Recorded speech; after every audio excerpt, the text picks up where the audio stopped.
Michel Houellebecq, este maravilloso y terrible escritor francés, dice en una de sus novelas más celebradas, en su misión, que uno puede llegar a generar una conexión más plena, más directa, más íntima con los escritores que leemos que con nuestros amigos reales, con estos con los que nos sentamos a convivir todos los días, con los que compartimos el café y el pan en la mesa.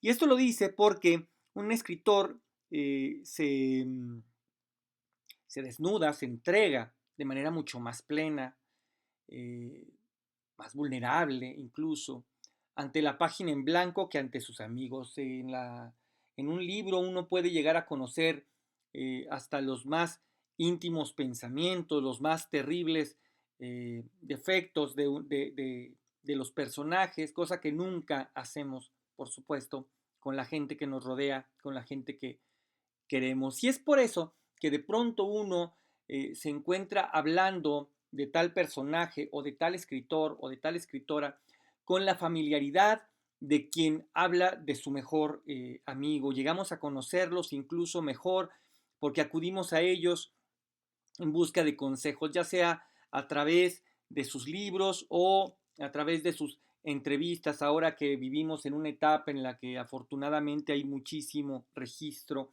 de la gente que seguimos.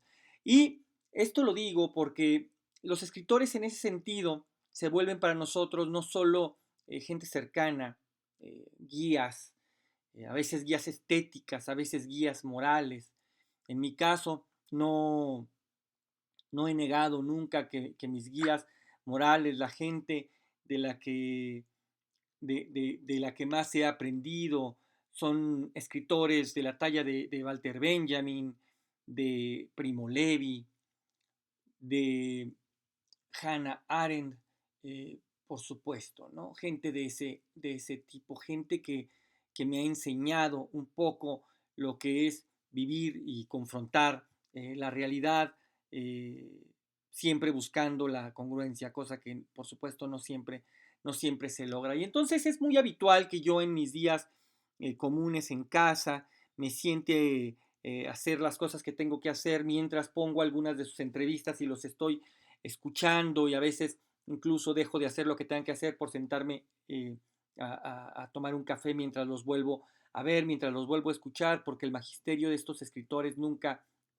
termina.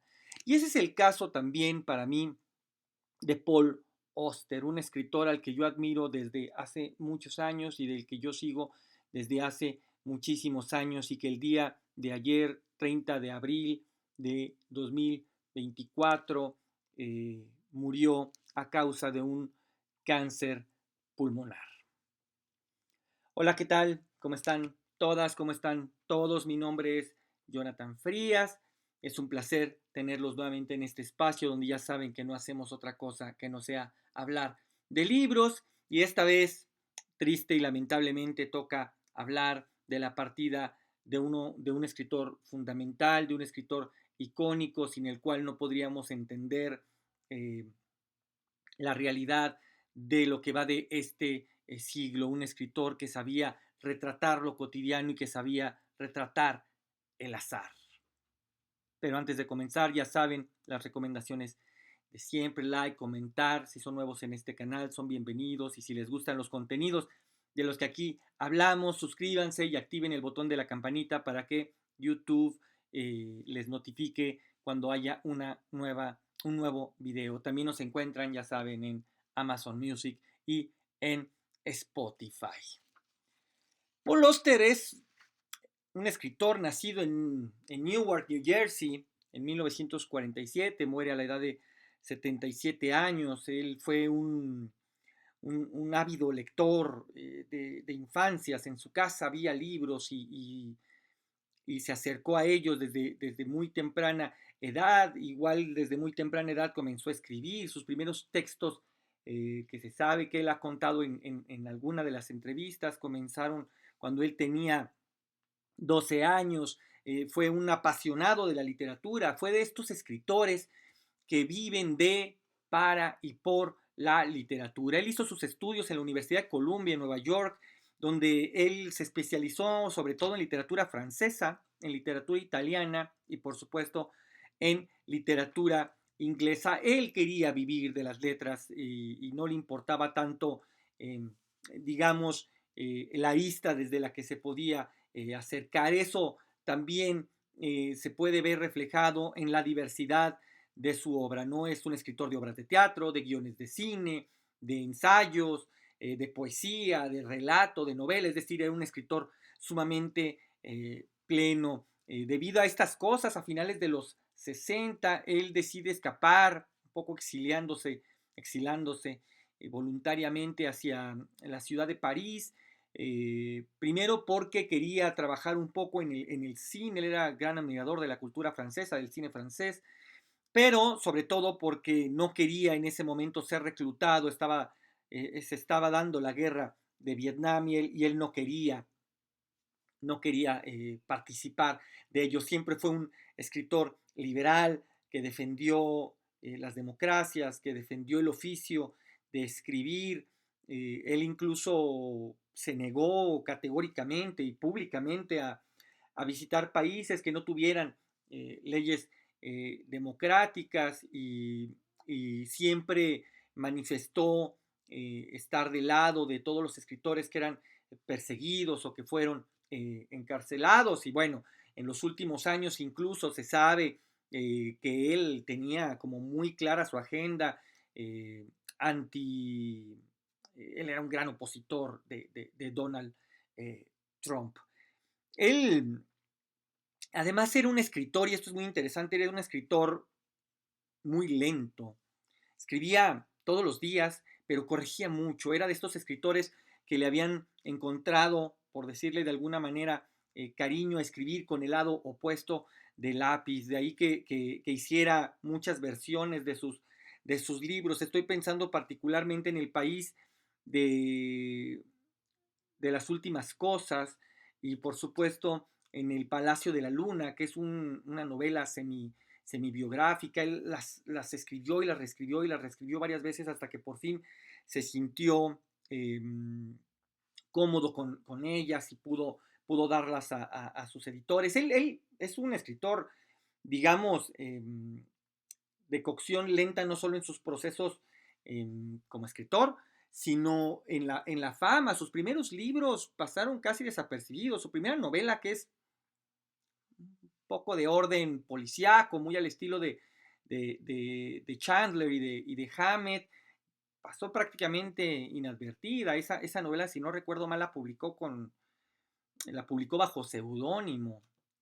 En este sentido me recuerda un poco también, sin que ellos tengan absolutamente nada que ver entre sí, a Stephen King, ¿no? Que aunque él sí iba teniendo mucha fama de inicio, se le quiso encasillar pronto en un género y entonces tuvo que empezar a publicar con un seudónimo para que su otra obra, no quiero decir más seria o menos seria, pero sí distinta, pudiera ver la luz y poder así romper el encasillamiento en el que se le estaba metiendo, tanto por parte del público como de la crítica, como de las editoriales. Bueno, ese es el caso un poco de Paul Auster. Sus primeros libros salieron con seudónimo, no tuvieron gran repercusión, si no es sino justamente hasta el Palacio de la Luna, si no recuerdo mal, en 1982, cuando él salta ya a cierta fama nacional, que también hay que decirlo, Estados Unidos es un mercado que se mueve diferente.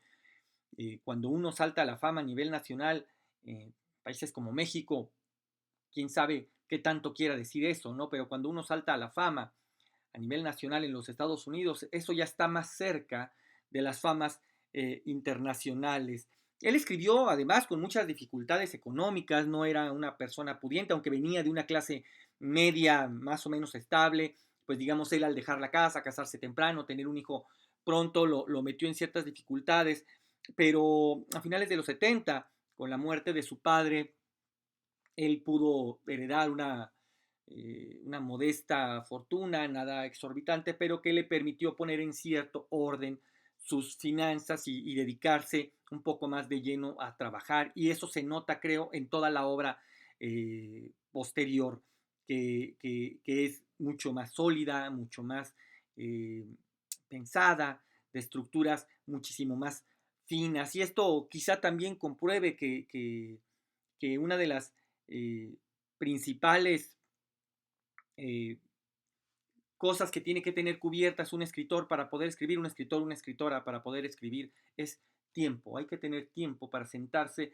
a trabajar. Un libro no es algo que se hace de manera estrictamente intuitiva. Hay que trabajar mucho, hay que pensar mucho. Bueno, a raíz de estas eh, cosas de la muerte de su padre, él escribe uno de los libros, creo, más lindos de toda su obra, uno de los que a mí personalmente más me gustan, que es La invención de la soledad y eso. Este es el libro que ya realmente lo posiciona, lo sitúa en otro nivel. En ese momento incluso lo pone al lado de otros escritores de su generación también brillantes como Philip Roth, por ejemplo, ¿no? Del cual quizá exagero demasiado, pero a la luz de los eventos que no se me juzgue de manera tan severa, pero creo que es una suerte de antítesis, Paul Auster, de Philip Roth. Mientras Philip Roth es un escritor de la intimidad, un escritor empático, un escritor sumamente sensible, eh, Paul Auster es un poco más distante, toma